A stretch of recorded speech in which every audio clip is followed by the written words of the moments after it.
Thank you so much, Nicola, for that generous introduction. Thank you all for being here. It's a real privilege. I have intermittently attended British Agricultural History Society conferences over the years, and Nicola and I were saying that we first met at one in Portsmouth in 1997. I'm firmly committed to the interrogation of English rural society with an intensely local, some would say micro-historical focus. And we could talk at some length about the methodological genre into which this project, which has just come to fruition after too many years, into which genre that project fits. It's a project based on a really remarkable combination of sources. As you'll see, the material on which the project is based is uniquely rich for one particular point in time. That is to say, because of the existence of a really quite remarkable occupational census type listing, which was drawn up for a particular Warwickshire parish in December 1684. And those of you who are familiar with the book or would like a look at the book as it circulates will know that to a certain extent the project presents a cross-section through that community's history at one particular moment in time. I learnt a lot from historians of photography while I was working at the Huntington, and I have a very clear sense of the census functioning almost like as a snapshot of the community in December 1684. And part of the ambition of the book was to trace my protagonists into and out of that frozen frame. The more remarkable thing about this particular community, and I'll introduce you to it in a moment, is that it was subject not just to one occupational census type listing in December 1684, but really quite remarkably to a second, almost 100 years later, in 1781. Both of these censuses were well before the collection of occupational and residential data became compulsory with the development of national censuses at the beginning of the 19th century. So it really is remarkable that this one otherwise obscure Warwickshire community should be so well documented in this way. For the first of those censuses, as you'll see in a moment, there is also the coincident survival of a contemporary map, which means that uniquely for an English village, we can tell not just who did what for a living in this particular community, but who lived next to whom. So I'm very interested not just in the social and economic relationships within the community, but also in the spatial connotations of those relationships. So let me parachute you in then to Chilvers Coton. So as you can see, it's in northeast Warwickshire, in the Midlands of England, about as far from the sea in any direction as you can possibly get. This is deepest England on the model of Jonathan Bates' celebrated formulation of deep England. Some would also say it's deepest, darkest England because of the very strong element of coal mining history in this particular community. This is the parish as it was drawn in the first printed map of Warwickshire. Henry Bayton was a Chilvers Coton native. He was born there in 1687. He's a member of the Royal Society. He's one of the most celebrated early cartographers in 18th century England. And this is a detail of his 1730 map. You can see the market town of Nuneaton to the northeast. The parish boundary runs from the right of this slide across to the left and then down and round. You'll notice a very large building here. This is Arbury Hall, the seat of the Newdigate family, who are lords of the manor. But the bulk of the population, and you can see that Bayton has marked some of the houses even on his map of the roads in the parish, is to the northeast of the parish by the parish church of All Saints. This is the area closest to Nuneaton. Bayton was acutely conscious of the coal mining significance of this area, which is why he marked this line on the map. and that's the Warwickshire coal seam. The Warwickshire coal measures, which run essentially north to south through the parish into the hamlet of Griff, which, as you will hear shortly, is the coal mining settlement within the parish of Chilvers Coton. The Warwickshire coal measures splinter to the surface at Griff, which means that coal mining there is a particular challenge. It can't be mined via open cast mining. It's very difficult to mine via shaft mining. So it has a series of diagonal shafts into the coal face, which means it's extremely vulnerable to flooding. And that explains a lot about the history of coal mining in this community. The project also has a literary afterlife, because just about here in 1819, Mary Ann Evans was born. Mary Ann Evans is the daughter of the estate bailiff, the estate steward at Arbury Hall, and Mary Ann Evans grows up to be George Eliot. And her 1857 short stories, Scenes of Clerical Life, are set in a fictionalised version of Chilvers Coton, which she calls Shepperton. And I'll be referring to Eliot towards the conclusion of this particular presentation. We could represent Chilvers Coton rather more schematically, and this slide does that, demonstrating to you the sheer density of the settlement of the bulk of the population in the nucleated area around Coton town, with particular heavy concentration in the poorest part of the parish here in Heath End, and a lesser settlement around the coal measures at Griff. The Arbury domain is, as it were, withdrawn from these two areas of population density. The Newdigate family who owned it essentially created a cordon sanitaire around it to distance themselves from the blur of indiscipline associated with the working people of Coton town and Griff. The area was long renowned for its coal mining potential. On the left here we have Thomas Fuller, one of the well-known historians of 17th century England, died in 1661.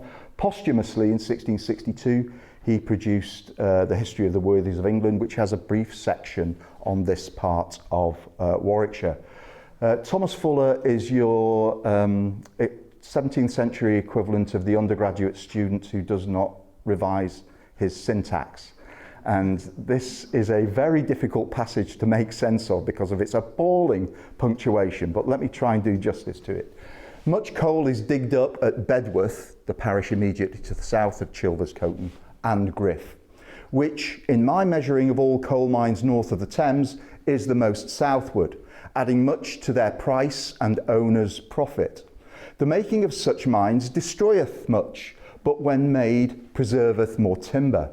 I am sorry to hear that these black Indies, both in quantity and quality, fall short of their former fruitfulness, and I wish that they may recover their lost credit, being confident that the earth there will bleed profit as plentifully as any, had the miners but the good hap to hit the right vein thereof. So apart from the appalling syntax, I'd like to pick out two themes in this analysis.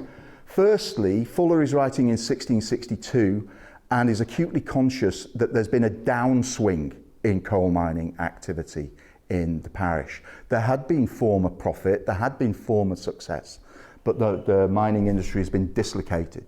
Secondly, he's comparing this area explicitly to the Spanish silver mines in the New World, specifically to the great mining initiative at Potosi in Colombia. Black Indies is a very resonant idiom here. Black, of course, in the sense of coal. Bedworth, to which he refers, is colloquially by the 18th century known as Black Bedeth because of its coal dust. This is the Arbury estate where the Newdigate family live.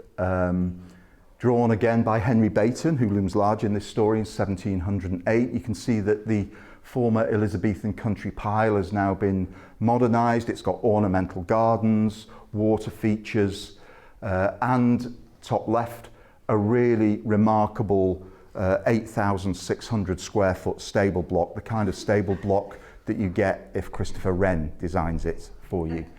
And that, in fact, is the only part of the Arbory estate that's still extant in this form today. I know so much about this village that I can tell you the name of the coachman that Bayton drew, which may or may not be a good thing. Okay, so the occupational census type listing.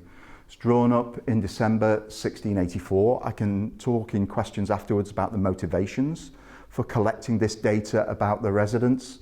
There were 176 households listed in the census, 780 inhabitants. This is on the larger side of early modern English villages. Roughly you would expect round about 500 inhabitants, so this is a large community. And you can see this is the original in the Warwick County Record Office. This is households numbers 98 through to 118. And in each case, they are listed by name of household head, his occupation, his age, or her age, and I'll come back to that in a moment, and then the family members. So in the case of household number 114, William Knock Collier, age 40, Elizabeth, his wife, age 42, Anne, age 10, and William, age 3. So this data is recorded consistently across all 176 households. At the same time as the occupational data was recorded, the location of the houses was described in a survey. You'll notice the date is slightly different. Unfortunately, the survey predates the census by about 5 months, and there are challenges in correlating the two because, of course, people die and children are baptised in that interval. This is the section of the survey that refers to mean tenements on Wash Lane, adjoining Nuneaton Town, though in Coton Parish. In July 1684, the tenant of this particular house was Widow Knock, William Knock's mother. She dies between July 1684 and the taking of the census in December, which is why he is then the household head. In each case, the name of the owner of the property is also given. So Widow Knock was a tenant of Sir Richard Newdigate. So what can we say about the occupational characteristics of this community? As I've said, 780 individuals across 176 households, ranging from Arbory Hall itself through farms, houses, cottages and hovels. Mean household size is 4.4, which is on the low side for 17th century England. The national estimate is that the mean of means was about 4.75, close to 5 individuals. But the range of variation is remarkable. Arbory Hall had 37 residents, including the Newdigate family and all their domestic servants. 12 of the tenements have single person occupancy, in most cases either widows or bachelors. There were, if you want to aggregate them, the following range of occupations. So 1 baronet, Sir Richard Newdigate himself, 2 other resident gentlemen, 4 yeomen, 16 husbandmen, 24 artisans and craftsmen, 53 agricultural labourers, 37 industrial workers, colliers, metal workers and ribbon weavers. Ribbon weavers is a very interesting category in this context because by the 19th century Chilvers Coton has become the centre of the silk ribbon weaving industry in 19th century England. Interestingly, 26 of the households, 15%, were headed by widowed women. And I could say more about widows as a category afterwards. It might be useful just briefly to compare this occupational structure with the national estimates provided by the Cambridge group for the history of occupational structure.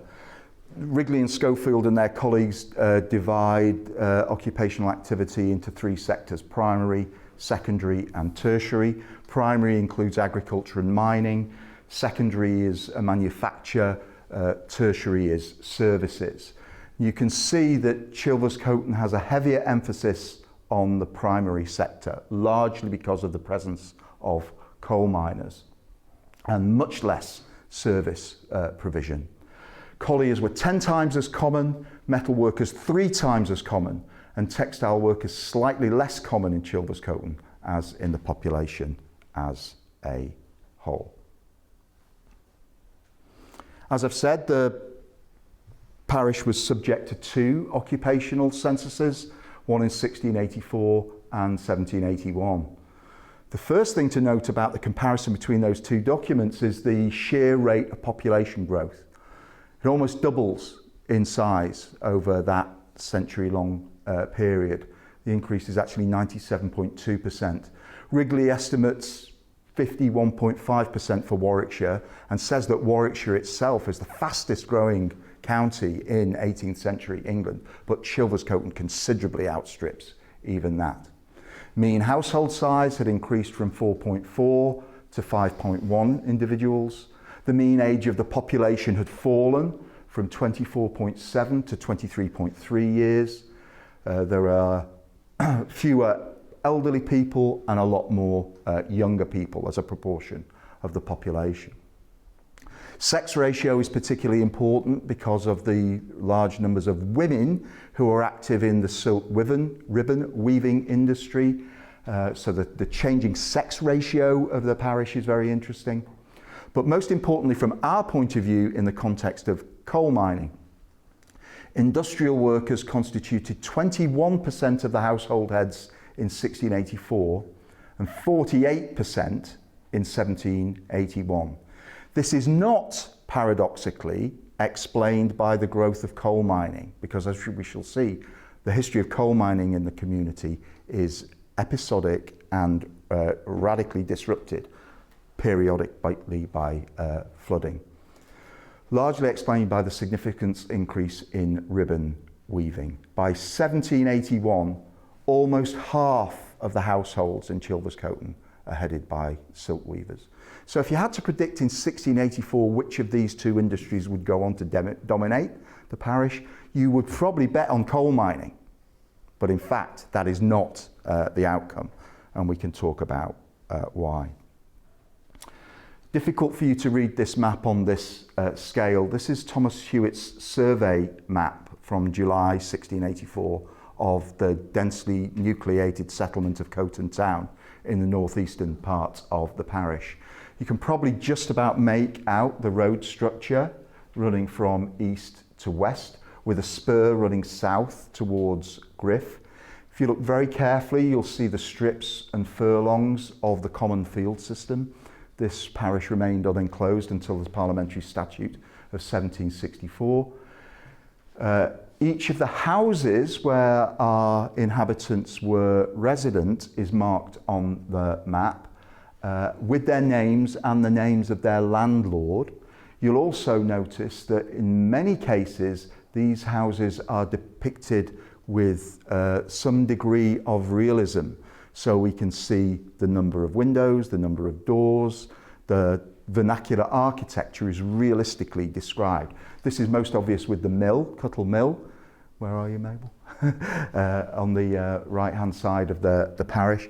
Many of the houses are depicted with red roofs, which indicate that they are tiled rather than thatched, because there are plentiful supplies of clay here.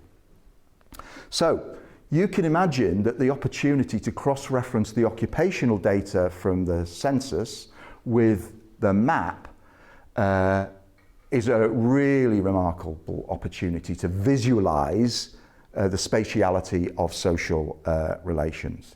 And if you've got a real genius at GIS and graphic design and lots of time on your hands,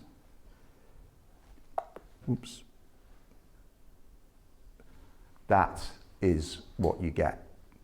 Very, very difficult to see at this scale. If you know, or if you purchase a copy of the book also comes with a link to the Oxford University Press website, where this map and the original on which it's based are housed. And you can have endless hours of fun zooming in and out so that you can see the precise nature of the occupations and their distribution across the parish of Chilvers Coton. I don't want to say too much more about it here, but you can see that the residences are colour-coded for different types of occupation. The individuals who collected the information, the jurors of Chilvers Coton who were responsible for administering the survey, are also noted here. The environmental historians of you might be interested too to notice that at the same time that Richard Newdigate collected detail about all the inhabitants, he was also obsessed with information about his timber resources. There is a census of the trees in the parish. Something like 100,000 trees are listed in the survey that was completed in 1684, and my cartographer put every single one of those trees on that map. So we know what sort of trees they were, whether they were pollarded, how old they were. So there's an entire other project on the treescape of Chilvers Coton, and the tree canopy of Chilvers Coton, which could be developed on the basis of this map. So buy the book and zoom in and out at your pleasure. Specifically for our purposes, here are the coal miners. There are 15 coal miners in Chilvers Coton in 1684. You'll remember that Griff, the centre of the coal mining activity, is here in the south of the parish, bordering the parish boundary with Bedford. In 1684, the coal miners lived 2 miles to the north. They're all scattered around Coton Town and particularly in the Heath End. This is because much coal mining activity in the middle of the 17th century and the early 17th century had taken place here at the northern end of the coal measures in Heath End, but also across the parish boundary in Nuneaton. This presents a significant challenge when the coal mines are reopened in 1684, because of course it takes time and effort to get your coal mining labour force from Coton Town down into Griff. The project is based on spatially sensitive nominal record linkage, and for virtually every inhabitant of the parish it's possible to create a tabulated statement of their distribution. This is the table that does appear in the book representing the colliers. So you've got the household number in the survey, the name of the household head, the location, Bridge Street, Sea Lane, Heath End, Wash Lane, their age in 1684, their age at death, which I can calculate from the parish registers, the number of acres that they owned, and you'll notice that these are, with one exception, very, very, very small tenancies that they hold. The rent that they pay, which is unbelievably small, really tiny nominal rents. The household size, notice John Morton has a household of 10 individuals. HT is their assessment in the hearth tax of 1672, and then the landlord. So why is all this data collated and collected? Well, largely because in the summer of 1684, the local landlord, Sir Richard Newdigate, whether he read Thomas Fuller or not is not clear, decides that he wants to reanimate coal mining activity in the parish. And almost exactly to the day as the conclusion of the occupational census in early December, the first coal mining activity starts to take place in Griff. It's an expensive business, and it needs very significant capital outlay. The people responsible are these two. Think of these two guys as the tech bros of the late 17th century. They don't look the part, but these are the guys with the resources to make coal mining activity possible. On the left, Sir Richard Newdigate, 1644 to 1710, who's the second Baronet of Arbury from 1678, and his partner in crime, Sir Thomas Coventry, first Earl of Coventry from 1697. These two guys cooperate very effectively in the mid-1680s, and then their partnership dissolves in rancour and recrimination over the following few years, resulting, joy of joys, in massive litigation in the Court of Chancery in 1707, which generates enormous amounts of evidence about the way in which the coal mining enterprise was carried out. And we spent a lot of time trying to work through that Chancery material. So the particular seam in Griff that these guys want to exploit is known as the 7-foot delf. It's described as a great gulf or delf of coal in Griff in the survey. The 7-foot reference is to the thickness of the seam. And in 1684, Sir Richard Newdigate's colliery bailiff estimates the weekly cost of working the pits. He assumed that a workforce would look something like this: 48 colliers, 24 labourers, 24 boys, and I'll emphasise that because there's a lot of teenage labour participation here, 2 carpenters, critical because you need pit props to make the coal mines work effectively, and this enterprise is omnivorous of timber. I think it's not coincidental that he's so interested in calculating his timber resources, because he needs to make sure he's got the wood to build these pit props. And he thinks a blacksmith and his assistant will be sufficient. The blacksmith presumably to make the tools, the mattocks, the hammers, etc. This estimate proves to be a very, very significant underestimate of what will be required. It was also hugely expensive. Lots of those witnesses who give evidence in Chancery in 1707 are asked, how much did this cost? How much did they spend? And their estimates vary significantly. But the best guess is that it's somewhere between £7,000 and £8,000, which is an enormous sum at the end of the 17th century. To give that some context, Sir Richard Newdigate's rental, his income from his estate at Arbury, is about £500 a year. So he's spending 14 times his annual income from Arbury in the start-up costs, simply to get the infrastructure and the drainage and the pit props in place, even before he starts playing labour. Massive expenditure on drainage equipment. There's a real problem with flooding in these pits. So in 1702, they invest in an overshot water wheel at a cost of £2,350. By 1716, the first Newcomen steam pump to appear in Warwickshire, with its valve mechanism perfected by my friend Henry Bayton, is installed at the pits. But they never overcome the significant problems caused by excessive rain and groundwater. And the history of coal mining in Chilvers Coton is really a cycle of boom and bust, caused by periodic flooding and entrepreneurial exhaustion, and the recrimination that creates between the major players. The pits were closed altogether between 1689 and 1701, between 1712 and 1723, and then for a very long period, 1730 to 1772. In all these periods, it's clear that neither Newdigate nor his colliery bailiffs think that the pits can be made to pay.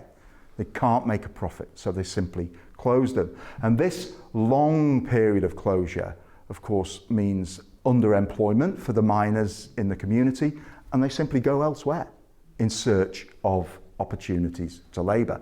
And that, of course, explains a great deal about the changing occupational structure of the parish between 1684 and 1781. The technology of coal mining enterprise is complicated. The diagram on the left was actually derived by John Hatcher from work done by AWA White, and I reproduce it here. This is the idealised reconstruction of the Griff Colliery in 1701. Notice the diagonal nature of the shafts and the height differentials involved in the mining activity. On the right here is Henry Baton's own drawing of the steam pump that he designed in 1716. This drawing ended up ultimately in the transactions of the Royal Society, and there's also a really rather beautiful copy of it in the library of Worcester College, Oxford. So, how much labour was actually used? We've seen the projections that were made in 1684. It generated enormous demand for tools, mattocks, picks, spades, shovels and rakes, iron and metalware, chains, locks, we could add buckets, I think, or corves, timber and nails for pit props. Not surprising that there are so many nail makers in Chilvers Coton in 1684 because somebody needs to fasten those pit props together. Tallow and wax for candles. This is one of the things that really gave me nightmares because, of course, the only way you can illuminate coal shafts is with candles. And the sheer risk of industrial accident is enormous. And it's clear that there's significant production in the parish of leather and wool for making caps for the miners to at least afford them some modest protection against injury and cold. But above all, the demand is for labour, not only colliers, but carpenters, blacksmiths, nailsmiths, masons and labourers, including women and children working above and below ground. Women and children do lots of the pumping and the sluicing to try and make sure that the coal mining activity is sustained. At its peak, in the week ending 28th of February 1684, there are 198 workers on the payroll at the Griff Colliery. Bear in mind the population of the parish is 780. The colliers included 12 of the 15 listed in the 1684 census, many of whom were accompanied by their teenage sons. I have a vision of the colliers moving along the seams with their teenage children crawling behind them. The aggregate number of employees was 233, but only 32% of those, only a third of those, can be traced in the census of 1684, which suggests massive immigration. Chilvers Coton is exerting a very significant gravitational pull on the local labour force to recruit skilled and unskilled workers to work in the pits. The hamlet of Griff essentially became a miners' camp by the spring of 1684, flooded with young adult males from adjacent and distant coal mining communities. It's one of the paradoxes of this project that the occupational data is captured in December 1684, just before the mines operate, and the large numbers of the workforce who actually are there within months aren't recorded at all. They flood in to the parish. One other way of describing this is to say that Chilvers Coton and Griff in particular become submerged, and I use the aquatic metaphor advisedly, in the wider Warwickshire coalfield. By 1701, Newdigate has decided that he hasn't got the appropriate coal mining expertise, and he needs those who are skilled in working these diagonal seams. He needs long wall miners. Long wall mining is a technique associated with the Shropshire coalfield, and he sends out recruiting parties in 1701 to bring long wall miners from Pitchford in Shropshire, 38 miles to the north. Be careful what you wish for. You bring the expertise, and that also brings labour bargaining power. And that workforce proved to be mutinous and truculent. And throughout the first decade of the 18th century, there are a whole series of disputes between Newdigate and his coal miners about the terms on which they should be compensated and the work that they should do. This just tabulates the growth of labour force participation, and one thing I'd like you to notice is how inconsistent it is across these weeks from November the 22nd, 1684 to March the 6th. It's not a question of the entire labour force working the whole time. And that's because of the inconsistencies associated with periodic flooding. William Knock was the coal miner with whom I started. And Knock is interesting because he is the most experienced of the colliers in 1684. And in the bailiff's book, the coal mining bailiff's book for 1684-5, Knock's opinions are recorded. Here are his estimates of the costs of further investments in the Griff colliery. And he's almost certainly working as a viewer, part colliery bailiff, part independent consultant, advising entrepreneurs of the risks and rewards of mining activity. It's often said that colliers are the aristocracy of labour in 18th century England.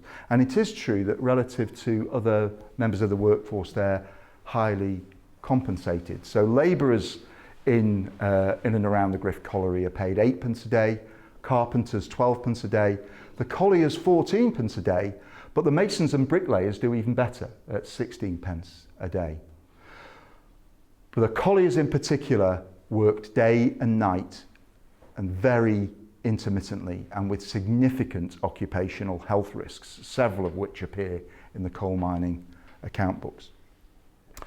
There's high levels of absenteeism from the pits from the period 1684-5 and then again 1701 to 1710.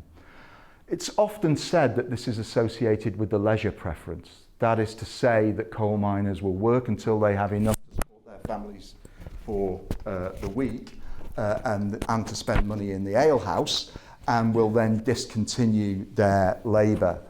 In fact, I think absenteeism is far more likely a consequence of disrupted mining activity due to flooding.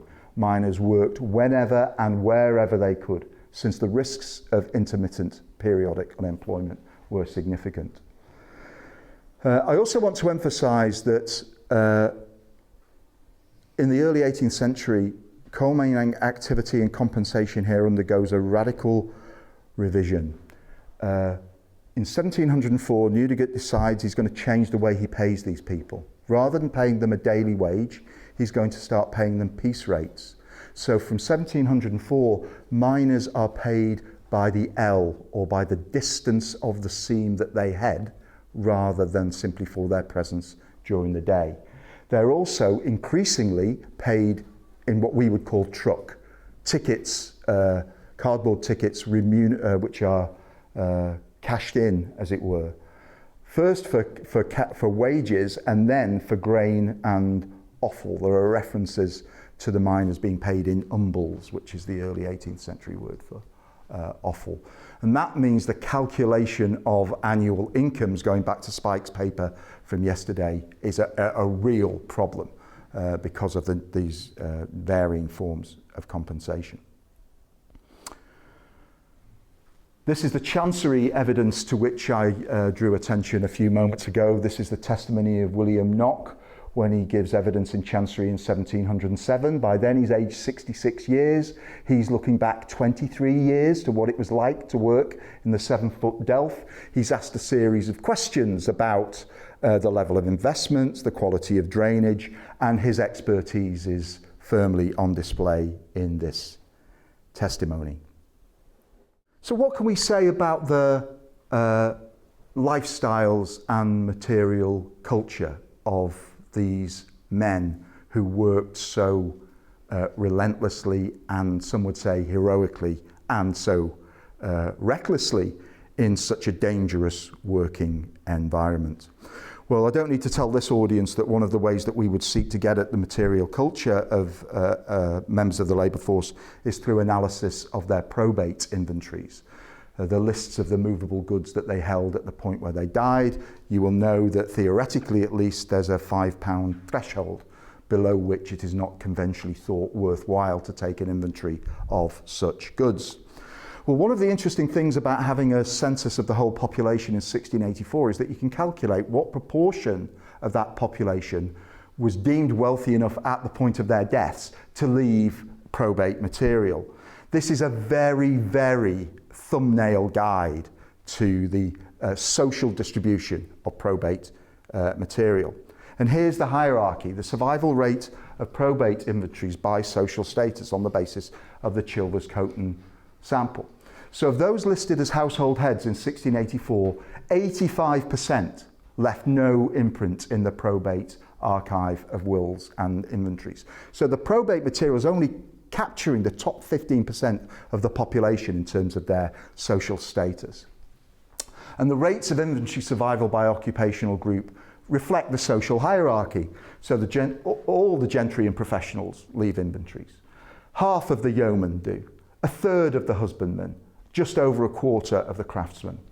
The industrial workers, and here that includes the ribbon makers and the nail smiths and the rake makers, 8%.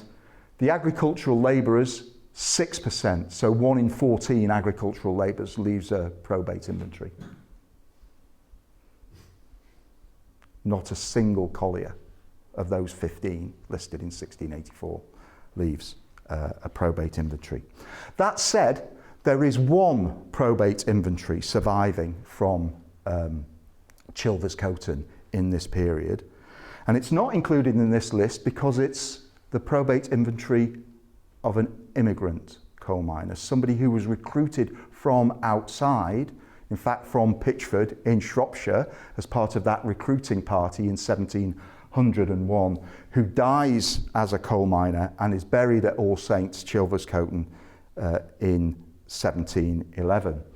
So here it is, the listing of the material goods of a Chilvers Coton collier. Edward Beddoe of Griff died July 1711, aged 28, leaving a widow and 3 young children. And you can see that the total value of his material assets is just over £17. You can see significant signs of dairying activity in this household as well. 3 old cows and a calf. There's a reference here to cheese, which survives, a small parcel of cheese, 2 shillings and 6pence. So clearly dairying activity is a very significant supplement to activity in coal mining. The dairying activity is almost certainly carried out by his wife and children. And that's really significant because, of course, we need to think about the work that made the work possible. We need to think about social reproduction in the terms used by feminist economists. Note here, though, the said Edward Beddoe died in debt to several persons in the sum of £12. So by the time you deduct his debts, his material assets shrink to £5. And then you've got to pay for the funeral. And those funeral expenses are not listed here. A small parcel of cheese, 2 shillings, 6pence. That's about 3 months' rent for his widow to support the family on. One of my ambitions is to die with sufficient resources to pay rent for 3 months. Whether I could accrue sufficient cheese to do so is another question. But I think the fragility of the coal mining household economy is on display here. So what's the end of our story? Well, in 1770, the coal mines are reopened. And by the early 19th century, coal mining has really developed substantially in the population in Chilvers Coton more generally and in Griff in particular. Aside from being a silk weaving parish, coal mining returns to its previously influential position. George Eliot captures this beautifully. Writing in The Sad Fortunes of the Reverend Amos Barton in 1857, she describes Chilvers Coton as it was in 1830. A flat, ugly district, this. Depressing enough to look at, even on the brightest days, and God knows if you've been there, you'll recognise this. The roads are black with coal dust, the brick houses dingy with smoke, and at that time every other cottage had a loom at its window, where you might see a pale, sickly-looking man or woman pressing a narrow chest against a board and doing a sort of treadmill work with legs and arms. So she's describing ribbon weaving. A troublesome district for a clergyman, at least to one who understood the cure of souls in something more than an official sense.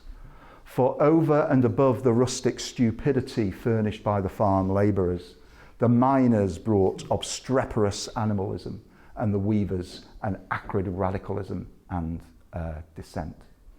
And this quotation, could be taken as Eliot disparaging the kind of people about whom I've been talking for the last 45 minutes.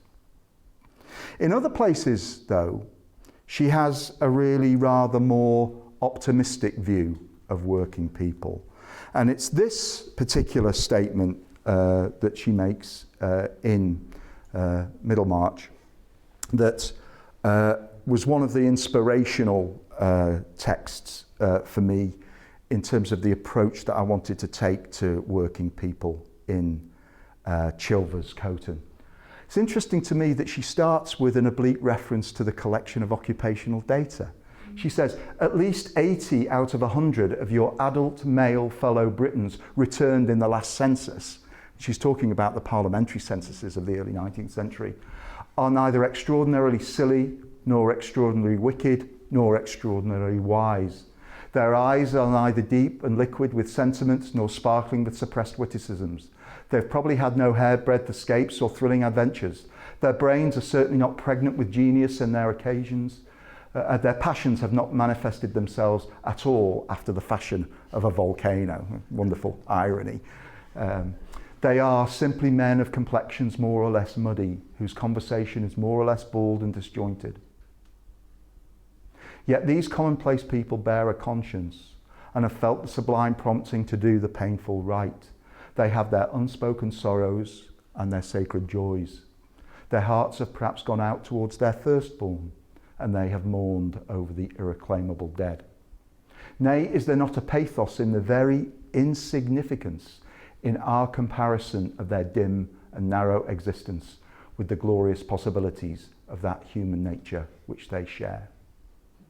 Depend on it, she wrote, you would gain unspeakably if you would learn with me to see some of the poetry and the pathos, the tragedy and the comedy lying in the experience of a human soul that looks out through dull grey eyes and that speaks in a voice of quite ordinary tones.